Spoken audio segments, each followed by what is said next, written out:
রক্তে মাংসে গড়া মানুষ অথচ ব্যাট করেন ভিডিও গেমের ব্যাটারদের মতো। ঈশান কিষানের কথাই বলছে। ঈশান ব্যাট করেন না যেন তলোয়ার চালান। ক্রিকেটের চিরাচরিত ব্যাকরণ বাদ দিয়ে তিনি শুধু সাহস আর গায়ের জোরে একের পর এক বলকে সীমানা ছাড়া করেন। ছোট্ট শরীর নিয়ে তিনি লম্বা লম্বা ছক্কা মারেন। তার ছক্কাগুলো গ্যালারিতে গিয়ে আছড়ে পড়ে। চারগুলো বিদ্যুতের গতিতে সীমানা পার হয়। টি-20 ক্রিকেটে ঈশান ভারতকে উড়ন্ত সূচনা এনে দেন। তার ব্যাটিং স্ট্রাইক রেট 143। পাওয়ার প্লেতে তিনি 200+, কখনো কখনো 250 স্ট্রাইক রেটেও ব্যাট করেন। টি-20তে এ পর্যন্ত 39টি ম্যাচ খেলা ঈশান 4 মেরেছেন 118টি, ছক্কা মেরেছেন 62টি। অর্থাৎ প্রতি 2টি চারের বিপরীতে তিনি একটি করে ছক্কা মারেন। শুধু টি-20তে নয়, ওয়ানডেতেও ঈশান আগ্রাসী মেজাজে ব্যাট করেন। ওয়ানডেতে তার স্ট্রাইক রেট 102। বাংলাদেশের বিপক্ষে একটি ডাবল সেঞ্চুরি করেছিলেন মারকুটে এই ব্যাটার। জাতীয় দলে ঈশান কিষানের থিতু হতে লম্বা সময় লেগেছে। বয়সভিত্তিক দল, তারপর আইপিএল, তারপর তিনি ভারতের জার্সি গায়ে জড়াতে পেরেছিলেন। ঈশান কিষানের জন্ম ভারতের বিহারের নোয়াডায়। মাত্র 7 বছর বয়সে তিনি ক্রিকেট খেলা শুরু করেন। তার বড় ভাইও ক্রিকেট খেলতেন। বাবা ছিলেন ঠিকাদারি কাজের ব্যবসায়। আর্থিক অনটন থাকায় বাবার আদেশ ছিল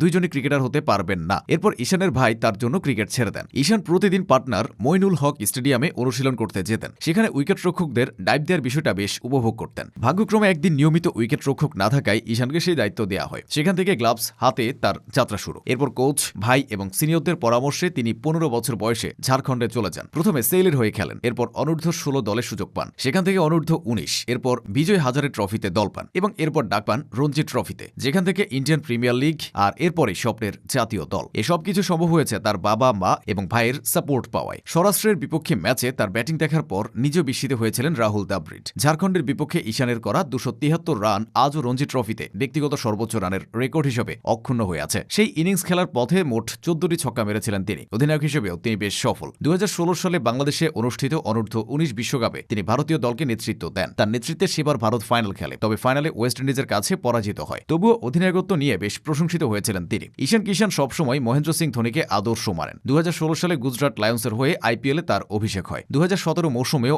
একই দলের হয়ে খেলেন তিনি। 2018 মৌসুমে আইপিএলের নিলামে ছেলের দল পাবার আগে চিন্তায় ব্লাড প্রেশার বেড়ে হাসপাতালে ভর্তি হন ঈশানের বাবা। কিন্তু যখন তিনি শুনতে পান ঈশান বড় অঙ্কে আইপিএলে দল পেয়েছেন, তা শুনে তিনি বেশ উচ্ছ্বাসিত হন। ঈশান কিষানের ক্যারিয়ারের মোড় ঘুরে যায় 2021 আইপিএলে। সেবার মুম্বাই ইন্ডিয়ান্সের হয়ে তিনি 14 ম্যাচে 57 গড়ে করেন 516 রান। 145-এর উপর স্ট্রাইক রেটের সাথে ছিল 4টি 50। সেই আইপিএলের পারফরমেন্স তার জন্য খুলে দেয় জাতীয় দলের দরজা। অভিষেকের পর থেকে এখন পর্যন্ত 2টি টেস্ট, 27টি ওয়ানডে ও 39টি টি-20 খেলেছেন ঈশান কিষান। ঈশান কিষান বিচিত্র এক চরিত্র। এই চরিত্রে কুসংস্কারও আছে। তিনি যখন মাঠে নামেন আগে ডান পা দেন, লেগ স্টিকের আগে ব্যাট দিয়ে 4টা টোকা দেন, নন স্ট্রাইক এন্ডে পা বাঁকা করে দাঁড়ান। তিনি কথা বলেন ব্যাটের সাথে, বিশেষ করে যখন বড় রান করে ফেরেন। সে কারণেই কিনা ব্যাটটাও তার হয়েই কথা বলে। এখন তিনি বড় বড় ইনিংস খেলছেন, আরও বেশি পরিণত হচ্ছেন।